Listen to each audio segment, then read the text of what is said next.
Escape. Escape tonight to Paris of 500 years ago.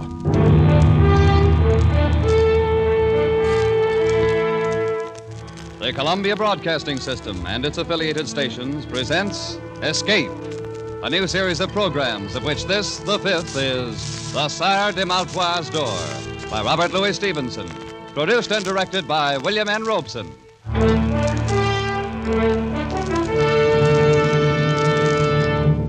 The pen of Robert Louis Stevenson has been an avenue of escape for 3 generations. Our grandparents thrilled to the macabre metamorphosis of Dr. Jekyll, just as we will never forget the nursery menace called Long John Silver. Tonight we escape with Robert Louis Stevenson down another avenue, which leads to Paris in 1429, and the amazing adventure of the Sire De Maletroits Door.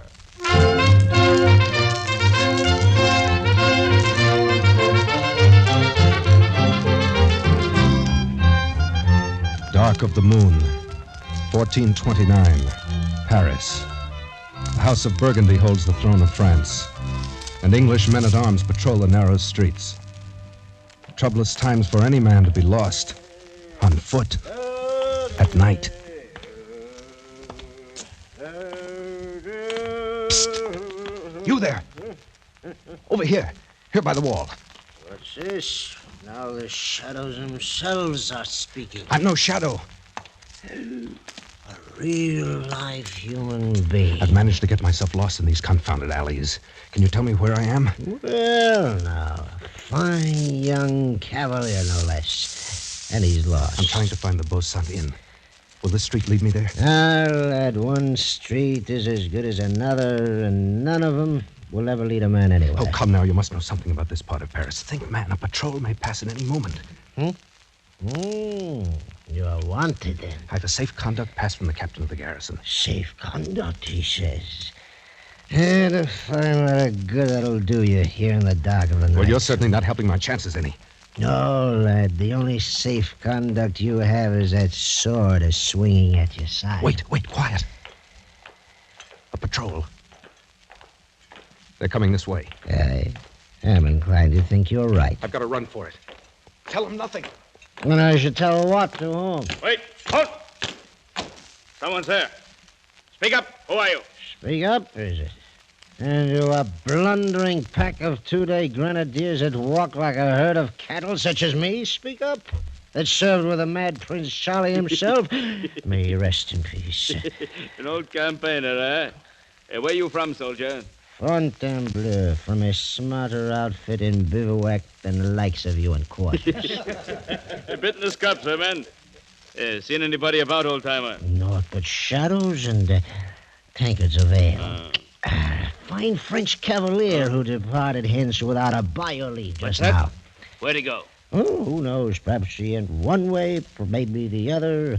Though I think it was the other there. All right, men. Arms. French cavalier, eh? We'll have him like a fowl in a spit. Spread out. Cover the street. Keep an eye out. Don't let him slip away between you. Forward now. Search every corner.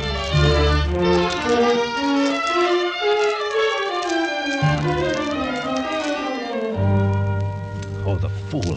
The drunken fool. I'm for it now, all right. This cross street. There's a bare chance they'll pass it by. If I can only get through here. Oh, no. Oh, no. It's a dead end, unless this leads... No, it's only the door to a house. Caught like a rat in a trap. All right.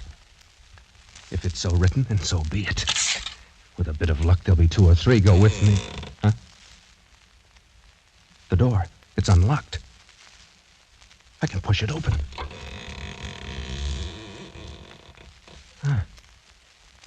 Black as the mouth of hell inside. Well, what have I got to lose? There. Look alive now. You have to be here someplace. Not that door, you dare! Can't you see the crest above it? He's not here. He's gone. There he has. Didn't come in here after all. All right, back to the corner. He's a sly one for sure. That was close. Too close. Now to get out of here, and no one in the house will ever be the wiser. Huh? What's this? The door's locked. Oh, it's a trap. But why? Why would such a thing be done? I came in here by chance, one chance against a million. Wait. It's a light. Somewhere inside the house. Well, by all rights, I should be dead at this moment. So...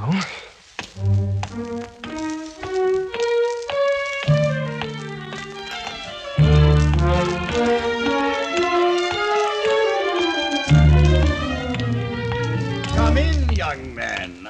I've been expecting you all evening. I fear you must be mistaken, sir. My visit is quite unexpected for both of us. That's good. That's very good. For the both of us, you say. Well, no matter. You're here. That's the main point. Take a seat, my boy. Put yourself at ease. We'll arrange our little affairs presently. There seems to be some misunderstanding. You see, your door was standing... Oh, the door. That was a little piece of ingenuity. Don't you agree? So you must know that I had no intention of intruding without an invitation. Without an invitation, is it? Well, we old people are used to such reluctance. When it touches our honor, we cast about until we find some way of overcoming it. And so, my boy, invitation or not, you are, believe me, most welcome. I hope you'll pardon my saying it, but I haven't the slightest idea what you're talking about. Oh, so that's it, dead to rights but still pretending, eh? You're a clever rogue. Sir, right. My name is Denis de Beaulieu. I am not a guest in your house by my own choice, and I am not accustomed to being Nor is the house of Maletroits accustomed to certain things, of which you well know. Maletroits?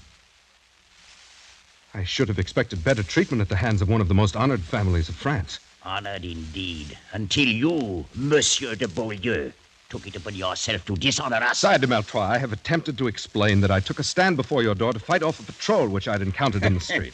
I assure you I had no slight intention of forcing myself Since it seems impossible for you to converse with any degree of reason, may I bid you good night? Sir, if you have your right wits, then you're insulting me grossly. And if not, I have no desire to spend further time with a lunatic. You young fool. Thinking to get away so easily. No power on earth can make me stay here any longer, even if I'm forced to hack that door of yours to pieces. I me. And now, will you please sit down, my dear nephew? Nephew, you lie in your teeth. I said sit down. You think for a minute that I made a little contrivance for the door and stopped short with that? If you want to be bound hand and foot till your bones crack inside of you, then get up. Try to get away. But if you'd rather stay a free young buck, agreeably conversing with an old gentleman, sit where you are in peace. You mean, then, I am a prisoner here? I stated the facts. Draw your own conclusion. Ah, Père François, come in, come in. Thank you, Messiah. Tell me, how is she? A little better frame of mind, I hope? She is more resigned, at least, Messiah. Well, now, isn't she hard to please? A likely stripling such as this, well-born, and her own choice. What more would the jade dwarf have, If you'll pardon, the situation is not usual for a young damsel. It is somewhat trying to her blushes. Trying, is it? Ha! She should have thought of that before the dance began. She called the turns, and now she'll do the pay. At the risk of being presumptuous, may I ask who she is? Ha! You hear that, Père François? Monsieur de Beaulieu wishes to know who she is. I heard, Messiah. I am pleased that you find my most casual remark so amusing. So, you'd like to know who she is. Very well. After all, you really should know, young fella. It's only fitting for you to be introduced properly. Come along, come along. I'll take you into she, all right. Why, that's the reason I planned the whole thing. You stubborn young scoundrelly blackguard.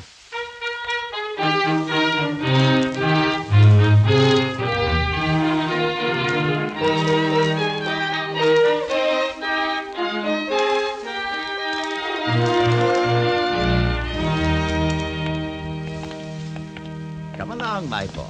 Right through this door. After you, sir, if you don't mind. Oh, no, it's not that kind of a trap. Here we are.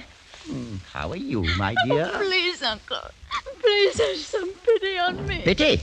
But I do a great deal more than you've shown for the name of Maletroits. Come now, up off your knees and look at the friend I brought you. It's good to be devout, but it is also necessary to be polite. I have no understanding how you can be so vicious. Oh, that's very unkind. And now, Monsieur de Beaulieu, since we've decided to keep up this farce, allow me to present my niece, Blanche de Maletroits. It's such an inhuman thing, surely heaven itself. He's not the man. My uncle, this is not the man. Expected you to say as much, my dear. Is it so unfortunate you couldn't remember his name? But it's true. I swear by the Blessed Virgin, I do not know this man. I've never laid eyes on him before. Please, sir, tell him. Tell him we've never seen each other before. For myself, at any rate, I've never had that pleasure. Sire, I've not met your lovely niece before this moment. Oh, now isn't that too bad? But it's never too late to begin. Quite often these impromptu marriages turn out very well in the end. Marriage? Sire de Maletroits, will you please be kind enough to explain what you mean? Aha, now, surely you've heard of the custom of marriage. It's quite widely practiced. At least, sir, I've never heard before of such a maniac as I perceive you to be. And I've no intention of marrying anyone. Then may I ask what were your intentions, my boy? Oh, well, no matter now. Père Francois is looking forward to performing the nuptial rites. Oh, he's quite properly ordained, you know. So, shall we say, in 2 hours? Meanwhile, I suggest you become better acquainted. Wait. Uncle, you can't be in earnest. I swear to you I'll kill myself before I'll be forced on this young man. Forced? Oh, come now, my dear Blanche. Is it possible that you think I'm lying? That you still believe this is the man? Frankly, I do. Well, then you're wrong. I refuse utterly even to consider Enough, my such... dear. You took it upon yourself to dishonor the name of our family. You forfeited all right whatsoever to question my designs. I consider it a duty to see that you're married with as little delay as possible. Out of the goodness of my heart, I've attempted to find the man of your choice. And I believe I've done so. But if not, then I care not one jackstraw. Is that perfectly clear? It's clear, sir, that you're a madman. Perhaps, my dear nephew. I'm not your nephew, nor will I be. I'd sooner die 1,000 times. Such a fury against the inevitable. But at any rate, you'll have 2 hours to compose your differences. Père Francois, bring the clock. Very well, Messiah. Thank you. Place it there. This, Monsieur de Beaulieu, is another of my little contrivances, and one that is hardly less ingenious than my door. Messiah, your accomplishments are of no interest to me whatsoever. Oh, I think you'll find this one most interesting. You will notice that the upper container is filled with water. In exactly 2 hours, all of the water will have dripped into the lower vessel, and at that time, I shall return. Remove the plug, Père Francois. Clever, isn't it? Well, genius is so rarely appreciated. And now I'm quite sure you'd sooner carry on your interview without an audience. You'd never met my uncle before? He didn't arrange this with you? I'd never laid eyes on him. And certainly nothing was arranged with me, else I wouldn't be here. Oh, then you're as much an unfortunate victim as myself. But you at least must be more aware of the circumstances. I can understand none of this. It's not an easy thing for a girl to tell.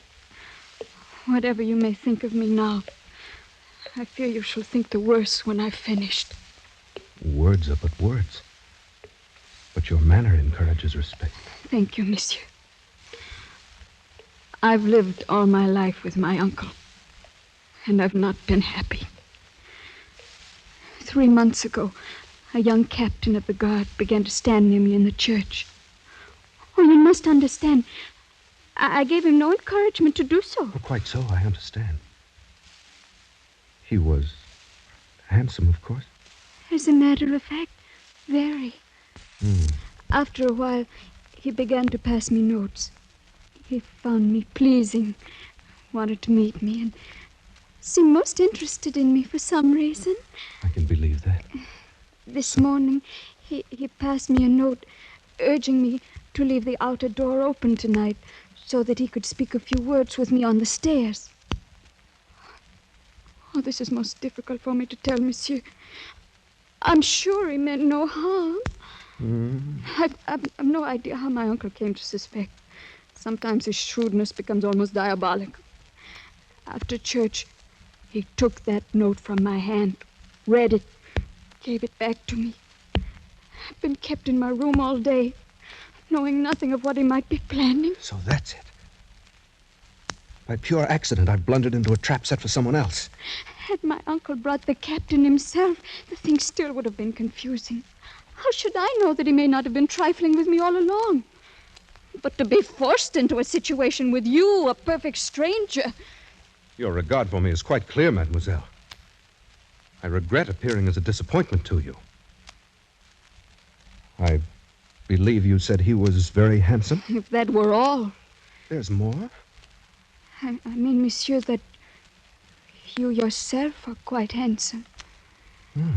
But it's so... Oh, no, it's really no use. Well, please understand me. I'm not urging you in any way.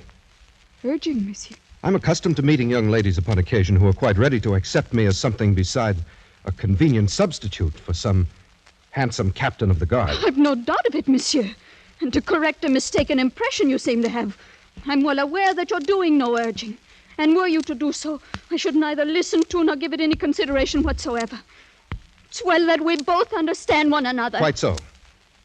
And that being the case, Mademoiselle de Maletroits, I wonder if you'll be good enough to conduct me to your uncle. With the greatest of pleasure, monsieur. I've no doubt but what this little matter can be settled very quickly, and with as much honor as possible to everybody concerned.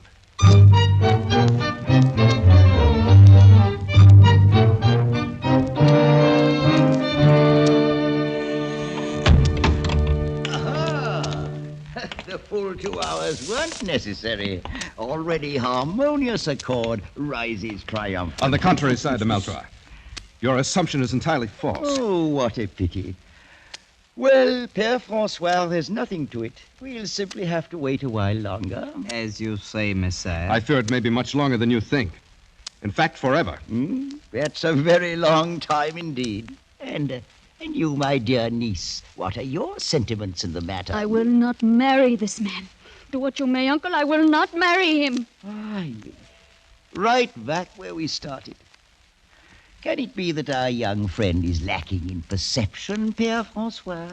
It is possible, Messiah. I'm not at any rate lacking in a sense of honorable conduct. Dragged in here against my will, I've addressed your niece in the manner of a gentleman. I found her charming, lovely, delightful. Monsieur. But now I have the honor of declining your offer of her hand. Let that end the matter. It's not as simple as that. Take a look from my window there, and tell me what you see on the wall beneath it. What do you mean? See for yourself. Whatever it is can have no bearing on the matter. There's an iron ring set in the wall. Quite so, and fastened to the ring? A rope. Right. So we have 2 elements. And to complete our little diagram, we need a third one. That element is, at the moment, firmly attached to your body. I'm referring, sir, to your neck. Uncle, no. And may I inquire the purpose of the dogs there in the courtyard below? Are they also a part of your devilish plans? My dear young man, a body doesn't hang in ropes forever, you know. You maniac. Even murder doesn't stop you. Ooh, that's such a nasty word. Let us confine ourselves to the bald facts. At the end of your 2 hours, you will prepare yourself either to marry my niece or to kick out your life while you swing at the end of that rope. There's no other alternative. I think there's one. Between gentlemen, at any rate. Arm yourself, sir. You fool. You think for a moment that if I'd regarded your sword as a threat, you'd still be wearing it? Père François, will you open that door to the passage, please? Of course, Messiah. I'll be most happy to. Gentlemen, show this rash young buck the color of your steel. Whether he likes to admit it or not, Monsieur de Beaulieu, one day A man grows too old to fight his own battles and must hire others to do it for him. Close the door, Père Francois. Then you'll not fight? Do I seem a fool? There'll be no fighting and no haughty refusal to marry my niece. You found her charming, well and good. But I'll tell you this. Were she as common as the Paris road, more hideous than the gargoyle over my door, you'd not spurn the hand of a Maletroit and ever live to tell of it. Alive and married you'll be, or dead and hanging from that window, and soon after, food for the dogs. It's one or the other. So, make up your mind.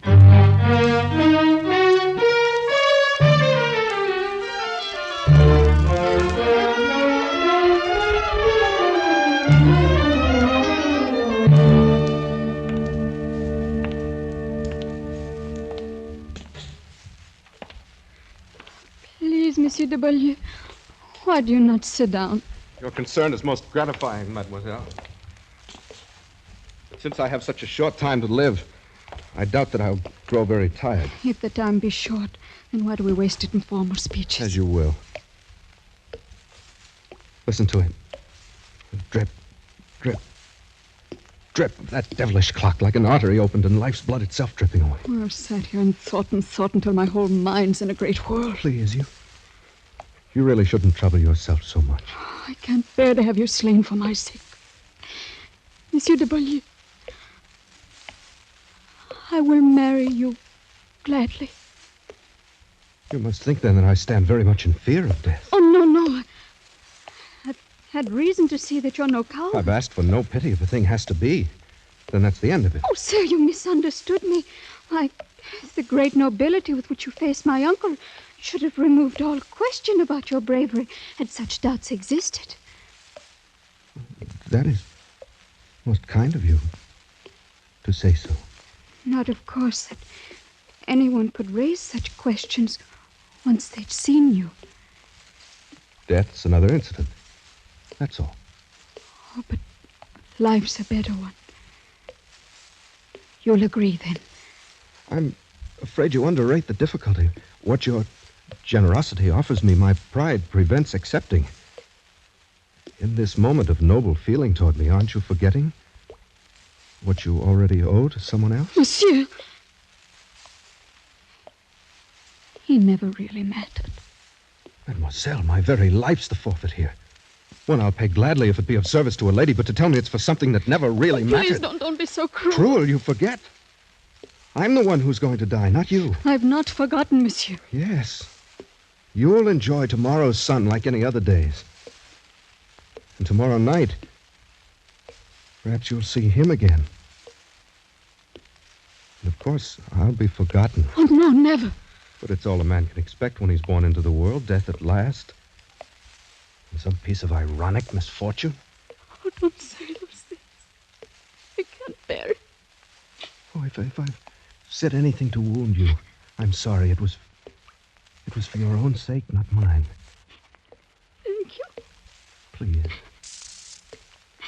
It's a bitter thing, my dear, to see you in such distress that giving my life itself for you can't help it. I'm sorry. I'll try to be braver. Is there no way at all in which I can serve you? Either now or afterwards? Only by letting me think of you as a friend for the brief time that's left to us. By forgetting for the moment that I'm an awkward intruder thrown here by circumstance. That's all. And afterward? What does it matter? The closer you come to it, the clearer you see that death's no more than a dark and dusty corner where a man climbs into his tomb and shuts the door after himself. Oh, monsieur. I've only a few friends now.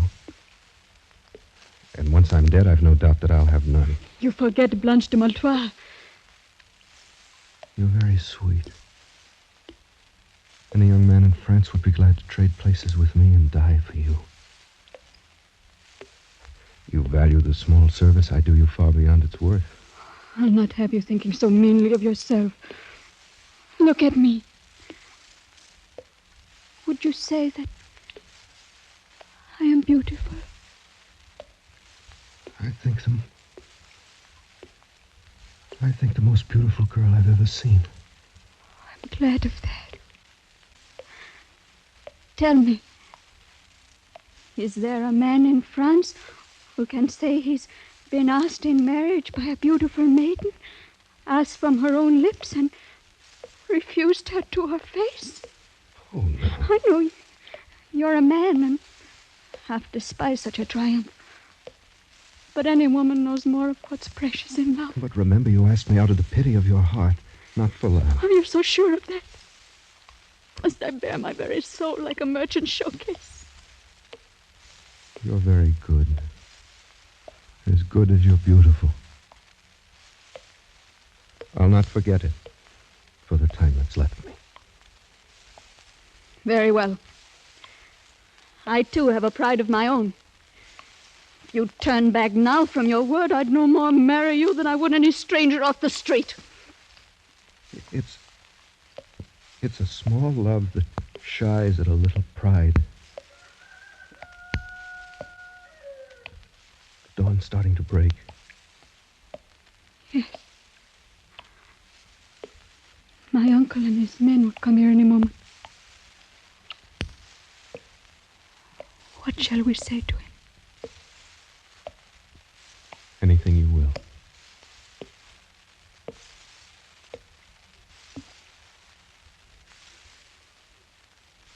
Oh. All of my life I'll weep for you. And weep the more because it was you. If I'm wrong, it's a great price I'm paying for it. One I'd not pay if I didn't care for you so dearly. Care for me? Oh, no, it's you who are being kind. It was in the moment your uncle brought me into you, and you raised your face to look at me. That's when I knew. Oh, strange. For it was then I felt it, too. Well, you've seen already that I'm not afraid to die. Oh, you're not. I know it. Blanche, is it really true, not something born of pity? I swear by all that's holy. I love you, Denis. Oh, my beloved. And I can tell you now that I love you, too. Even after all you've heard. I can remember none of it. The captain's No name. matter. I love you. Oh, my I darling. love you more than my life and my soul. Blanche, my darling, I love you. I love you, Blanche. Well, Uncle. well. It's most gratifying to see this little matter settled in such a congenial fashion. Good morning, my dear nephew. I have nothing to say to you, sir. You're a vicious and unprincipled old man. Oh, that's most ungracious of you. No. At the very worst, I'm no more than a very wise old man. One who's lived a long time and seen a great many remarkable things. An old man who's learned all about such mysteries as the love of life and love.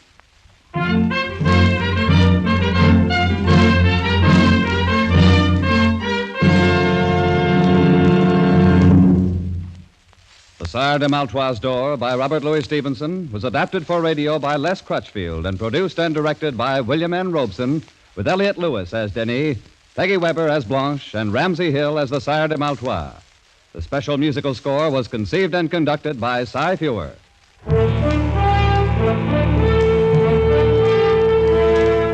Escape is presented by the Columbia Broadcasting System and its affiliated stations each week at this time. Next week, we invite you to escape to Egypt of 3,500 years ago with Arthur Conan Doyle's fascinating tale of the Ring of Thoth. And so good night until next week at this time, when again it will be time to escape.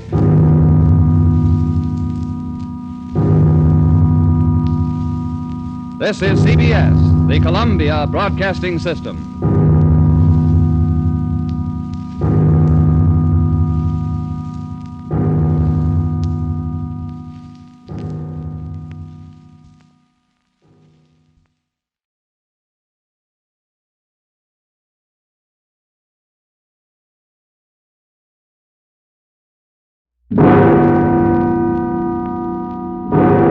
Escape.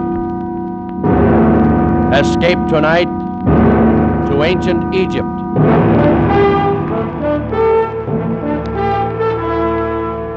The Columbia Broadcasting System and its affiliated stations presents Escape, a new series of programs of which this, the sixth, is The Ring of Thoth, by Sir Arthur Conan Doyle. Produced and directed by William N. Robeson.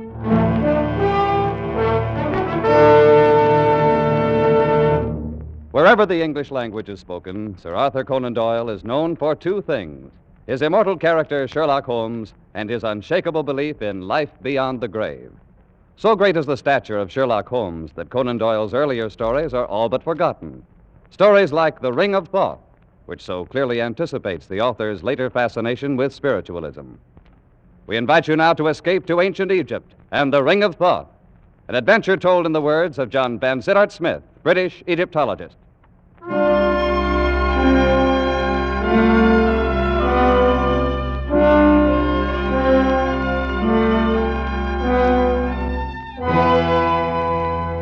I arrived in Paris on the 3:14 express from Dieppe and went immediately to my hotel in the Rue de Lafitte. My actions so far had worked out according to my planned schedule. I slept for exactly 2 hours, got up and dressed, donned a greatcoat, walked down the Avenue de l'Opéra, and entered a side door of the Louvre. Once inside, and amid surroundings entirely familiar to me, I made my way immediately to the Chamber of Egyptian Relics, or more specifically, to the cabinet in that chamber which contained the El Kab collection of papyri. Drawing out the particular roll I wished, I placed it on a nearby table, sat down, began to study it, when I noticed one of the museum attendants who was polishing some brasswork across the room. His face struck me as being curiously Egyptian. On sudden impulse, I decided to cross the room and speak to him. Approaching closer, I was impressed at once by the appearance of his skin. Drawn tautly across temple and cheek, it seemed as glazed and as shiny as varnished parchment, and out of narrowed slits there glowed two green and vitreous eyes, misty with a dry shininess, eyes of a kind never seen in a human head before. I beg your pardon. I need one of the papyri from the Memphis collection. Could you tell me where it is? You'll find it in the last cabinet at the end of the room, monsieur. Thank you. You're Egyptian, aren't you? No, monsieur. I am a Frenchman. But, I thought perhaps If that... monsieur will excuse me now, I have other work to do.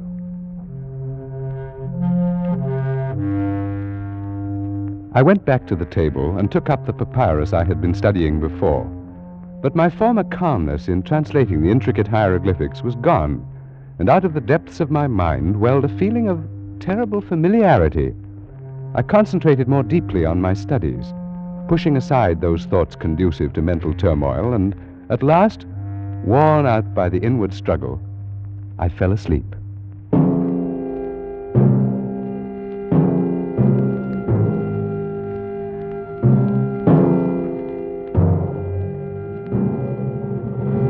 I awoke with a start, not remembering where I was. It was quite dark for a moment. Then gradually my eyes focused on the glints of moonlight reflected from the glass tops of specimen tables, from the shiny varnish of the mummy cases. And I realized with a feeling of sudden dread that I was alone in the Egyptian room of the Museum of the Louvre, locked in for the night.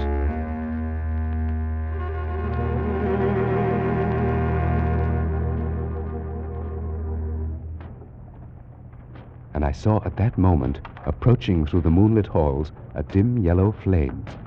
Nearer and nearer it came until I could perceive above it, as though floating in the air, the eerie, glistening face of the man I'd spoken to earlier. I shrank into the dark shadow of my corner, and he passed without seeing me, stopping before the mummy cases a few yards away. Scarcely daring to breathe, I watched him place the light on a table and begin feverishly to examine the tags on the specimens. In a moment, he gave a cry of delight, and, drawing one of the mummies from its resting place, laid it on the table in the full glow of the lantern and set to work. He was unwinding the wrappings from the head of the corpse. A few turns revealed a tumbled cascade of black curls. A few more, the snow-white brow, then the delicate nostrils, and at last, the full, warm, passionate lips, the face of the most beautiful woman the world has ever seen. Ah, ma pauvre petite, so long it has been, so very long. You must forgive me, beloved. I could hardly believe my eyes. The man was obviously in love with this mummy. After a while, he left the body, turning his attention to one of the glass cases filled with an assortment of rings. From a pocket of his garment, he'd taken a small glass bottle containing some kind of liquid, and he used this now to test the rings, rejecting them one after another. Then, at last... This is it. It's the one. At last I found it. The ring of Thoth. In his excitement, he dropped the bottle, and I gasped in surprise at the sudden sound. Who's there? I beg your pardon. So it is you. No, do not move. I didn't mean to spy on you. I fell asleep. Who are you, monsieur? I am John Vansittart Smith, a student of Egyptology. No matter. You will observe this knife. Yes? Had I discovered you 5 minutes ago, monsieur, I should have slain you without a word. What? As it is now, I have found the ring. But I warn you not to interfere with me in any way. I really haven't the slightest intention of it. After all, I'm only here by accident. Perhaps. I say, you shouldn't have unwrapped that mummy, you know. It's starting to deteriorate already. Oh, my beloved. Yes, before our eyes, the lovely face was crumbling, the hair falling away, the skin shriveling and cracking, the lips fading. The man hovered over the decaying body a moment, murmuring sorrowfully. And then he turned again. No matter. That will not make the least difference in a little while. Of what importance is the dead shell, so long as her spirit waits for me at the other side of the veil? What are you talking about? What is it you're proposing to do? Tonight, monsieur, I have ended a quest and broken at last the ancient curse. Nothing now can prevent my joining her. Are you actually claiming that you knew her? She was Atma, daughter of the governor of Abaris, and both she and I lived in the reign of Tutmosis 3,500 years ago. You're obviously mad. Perhaps, but not in the way you think. There may be design in this, your coming here. It may be decreed that I should leave some account behind as a warning to other mortals as rash as myself. Very well, then. So be it.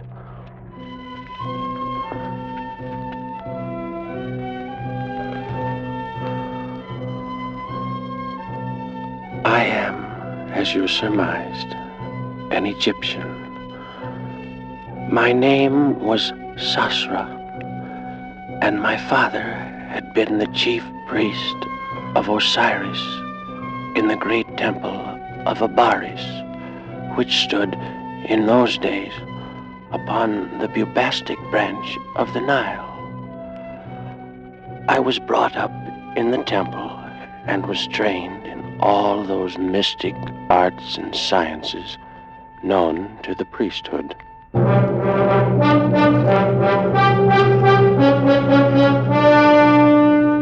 Of all the mysteries that I studied, none intrigued me more than the question of life and death.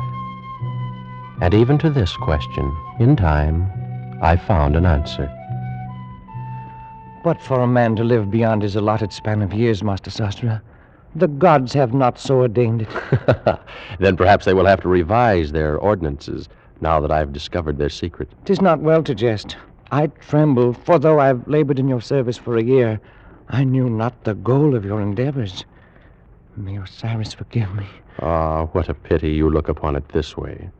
For I'd thought that in return for your assistance, I should grant you, too, the gift of centuries of indestructible life.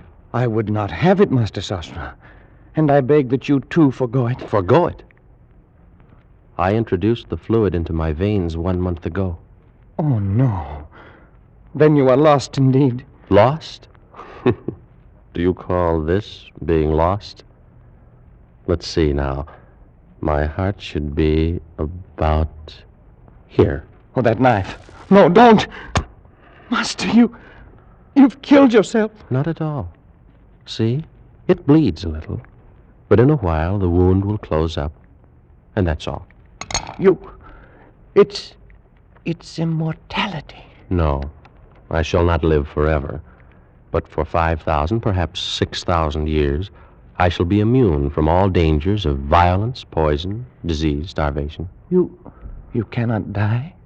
Now, with this fluid in my veins, nothing in this world can end my life. Dothra, are you there? Someone calls. It's Parmes, the priest of Thoth. In here, my friend. Enter. Oh, greetings, Sosra, master of sciences, and his worthy assistant. If you will excuse me, masters, I go to make my peace with Osiris. What's wrong with your helper, Sosra? The thought of a well-nigh eternal life has frightened him into gibbering superstition. Then you still believe in the discovery? Believe in it? Parmes, my friend. Look. By the heavens, what a scar. It pierces the heart. It was done only a moment ago with this knife. See? I can put it back in the wound. So. You suffered no ill effects? None whatever. And if I turned the knife in the wound, that would do you no harm? You may try it. I feel nothing. I walked last week in the snake pits by the river, was struck innumerable times. It caused no harm. By the great Anubis. Will you have it then? Out of all Egypt, I have chosen only you, my friend, to share the gift. But the choice is yours. I'd be a fool to refuse, Sosra. I'll have it. And now, what must I do? First, we must open a vein in your wrist, like this. Then, we drip the elixir slowly into your bloodstream. Steady now. I don't feel anything. There is no sensation. It is done. So simple? There is nothing more? That's all. And now done, it can never be changed. It seems incredible, supernatural. It's no more than a chemical discovery, but with it, while all this about us passes away, you and I, Parmes, will live on for 50 centuries. Think of it, my friend. 5,000 years of life. 5,000 years. Only the two of us. Listen, that noise. Some procession must be passing in the street. I have an idea what it may be. Come on over to the window. Beloved of heaven, clear the road, stand back and make way for the loveliest pearl of Thebes. She's being carried on the shoulders of slaves, Parmes. She must be some woman of rank. Her name is Atma. She's the daughter of the new governor. Her curtains are drawn back. Perhaps we'll have a look at her. Oh, Parmes. Is she not beautiful? She is the most desirable, the only utterly desirable woman I've ever seen in my life. Yes, I saw her yesterday at the temple. Then you're most fortunate, my friend. You've had 24 more hours to dream about her than I have had. I must know her, Parmes. I must make her love me. I'll send gifts. I'll call on her tomorrow. Oh, it has to be then. I couldn't wait any longer than tomorrow. A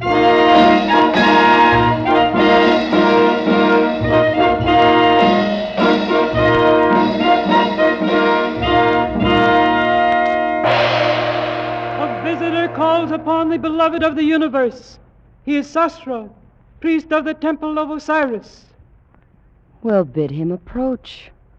Enter, Sasra. Oh, most beautiful of all Egypt, I cast myself at your feet. That's a noble ambition. But wouldn't it be much better to sit here beside me and watch the fish in the fountain? Much better. You will all withdraw, except you, my girl. Play something for us, at a distance.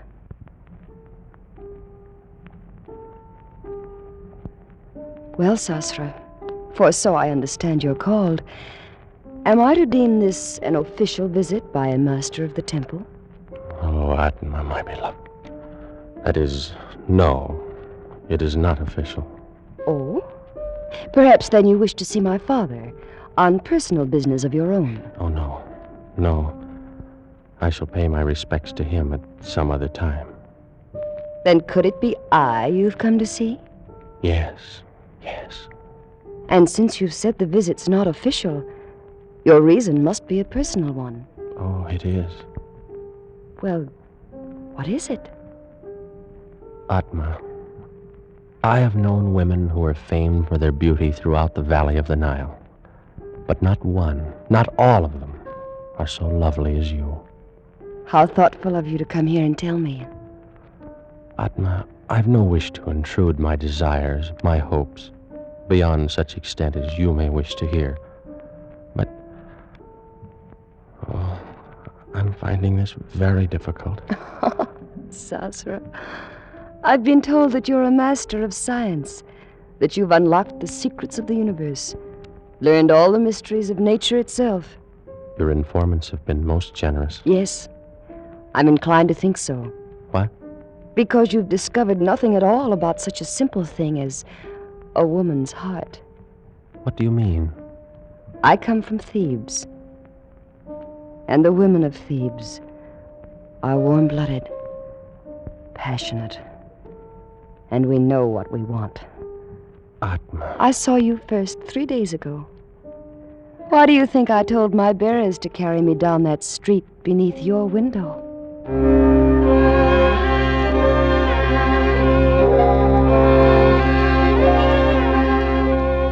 And so, miracle of all miracles, Atma loved me. Worshipping the very ground her feet had trod upon, I lived through those glorious weeks, and with it all, our love grew apace. But one thing bore heavily upon my mind, and I came to speak of it more often to my beloved as we sat and talked by the fountain in her garden. Look, Sasra. See how the stars shine from the water? Yes, Atma. More lovely even than their glow in the heavens. Are they very old, the stars? Very old, beloved. As old as time. And they'll go on gleaming there, long years after you and I are gone and forgotten. Atma, my dearest, we've talked of this before, and I know it distresses you to think of it. No, Sasra. Tonight everything is beautiful. We shall not talk of death. Not of death, but of life. They're only counterparts of one another. Oh, if we could only live together, grow old together, and die in the same instant. But how much better to live and love 5,000 years? Will you not do it? Does so long a time seem too great for the love you feel for me? Beloved, no. The time would pass in an instant, and the loss then be no easier borne than now. Then why draw back? Will you not take the elixir now, tonight? I'm afraid, Sasra. We'll anger the gods. We will outlive the gods. They will have their revenge. Whatever occurred, we'd be together. Yes, I've thought of that. Were it not so, I'd not even consider doing it. Then you'll do it. Atma, you'll do it. I need more time, only a little more to assure myself. How much? Tonight, Sasra. Give me tonight. Every hour you live without the elixir is another hazard. All right, then. Tonight. And may Isis herself guard over you until the fluid courses in your veins.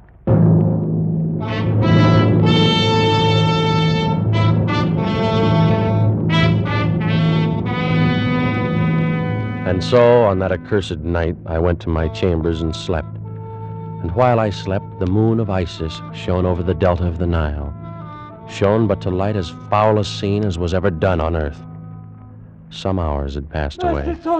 Master Sosra, awaken! Master, awaken at once. You know, who is it? Oh, what a terrible thing has transpired this night.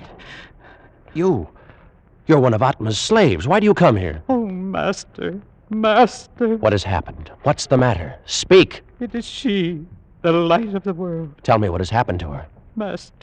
Master. Brigands came in the night. She is dead. You lie. You lie! Oh, Sasra, the slave speaks the truth. Parmes, my friend, what foul joke's behind these words of his? It's not a joke. Atma is dead. You, slave, depart from us. Yes, masters. By your gracious leave, I depart. Such a thing cannot be. Oh, of course. The two of you planned it together, sought to frighten me out of my wits. It's very amusing, really. But I was terrified for a moment.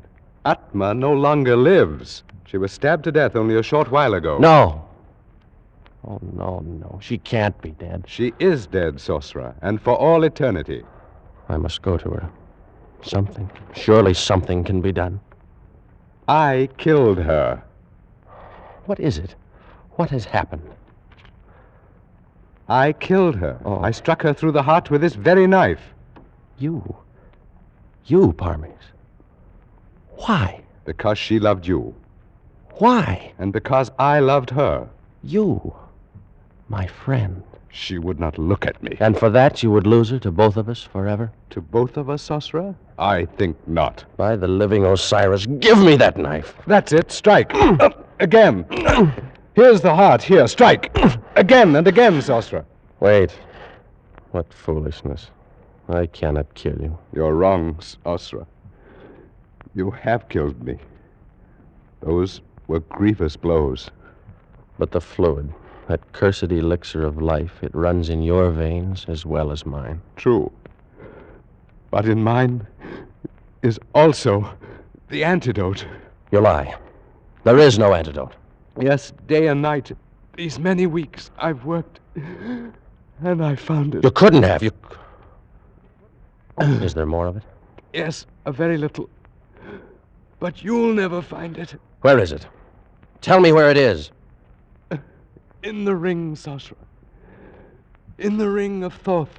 And you'll never find it. I will, I must. Go on, live. Live your 50 centuries. And every hour of them, think. It was your hand that struck me down. With the same knife that took her from you. Think while I go to join her. Oh, no. You're not dead. You're not! No! No! No! No!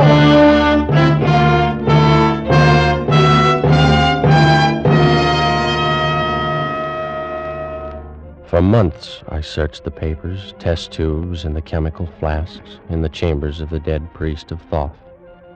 Searched and found nothing. I sifted the sands where he'd walked, questioned his slaves and servants, and learned nothing. Every moment of my life, my terrible and unwanted life, was devoted to an unceasing hunt for the ring of Thoth, and all to no avail. And in time, a horde of barbarians overran the city of Abaris. And the sands of the desert buried forever the last of my hopes.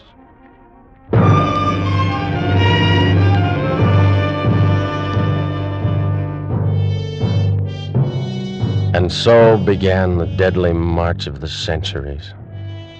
How can you know how terrible a thing time is? You, who've experienced only the narrow course between the cradle and the grave. I've floated down the whole stream of history. I have traveled in all lands, and I have dwelt with all nations. Every tongue is the same to me. I need not tell you how slowly the centuries drifted by. Centuries without end, years without number. And so, I came to be one day, a few weeks past, in San Francisco, where I came across a certain item in a newspaper. Among recent discoveries in Lower Egypt is an unopened mummy case containing, according to the inscription on the outside, the body of the daughter of the governor of Abaris in the days of Tutmosis. In the same burial crypt, dropped into a crevice between the stones, was found a large platinum ring of singular design. Both specimens have been sent for examination to the Louvre in Paris. So, I presume you came here to Paris, obtained this position of attendant in the Louvre with the idea of... Only yesterday, Monsieur Smith. As you may imagine, I had little difficulty in convincing the director of my knowledge of Egyptian relics. The ring, then. The one I saw you remove from the case is the ring of Thoth? Without question. You've discovered how the ring must be used? The secret is obvious. See, The stone is hollow, and drops of liquid move within it. Have you considered the possibility that this antidote may not perform the function which has been claimed for it? It will, monsieur. And there'll be no need of a knife to strike me down. My death was due in a time long past, and only this damnable fluid that runs through my veins supports the weight of my years. I delay no longer. I go to join her where she waits for me in death. No, don't. Oh. Too late. I've broken the gem. I've taken the antidote. I stood and watched him with a terrible fascination, but without pity and without compassion. He turned away from me and reeled toward the mummy he'd left on the table across the room. But even as he turned, the parchment skin of his face cracked and shredded. Discolored lips shriveled away from the yellow teeth. The vitreous eyes withered into nubs of formless plasm, and the full weight of his 3,500 years descended on him in an instant. I left that room of death and walked over the marble floors toward the exit, my footsteps echoing through the empty halls, even as they had echoed for so long in the corridors of time. And I wondered as I walked if Sosra knew now what I knew, that the antidote in the ring of Thoth can bring death to the body, but not to the soul. And I wondered in what cloak of flesh his spirit now dwelt, just as I, Parmes, priest of Thoth, had for the last 40 years of my 3,500 dwelt in the body of John Vansittart Smith.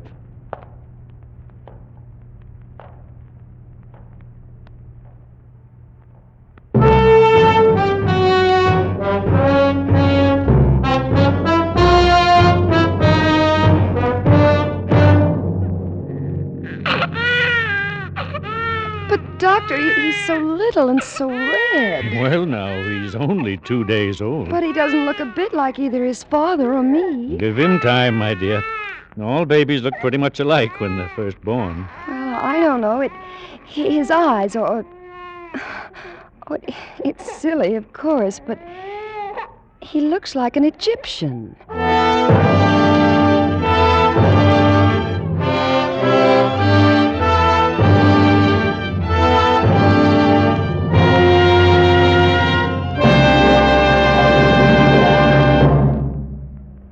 Produced and directed by William N. Robeson, The Ring of Thoth by Sir Arthur Conan Doyle was adapted for radio by Les Crutchfield, with Jack Webb as Sosra, Thomas Freebairn Smith as Vansittart Smith, and Joan Banks as Atma.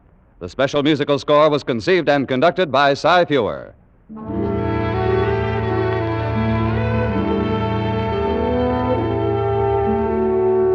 Escape is presented by the Columbia Broadcasting System and its affiliated stations each week at this time.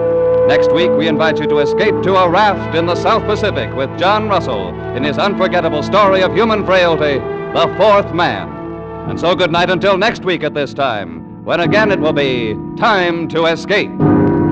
This is CBS, the Columbia Broadcasting System.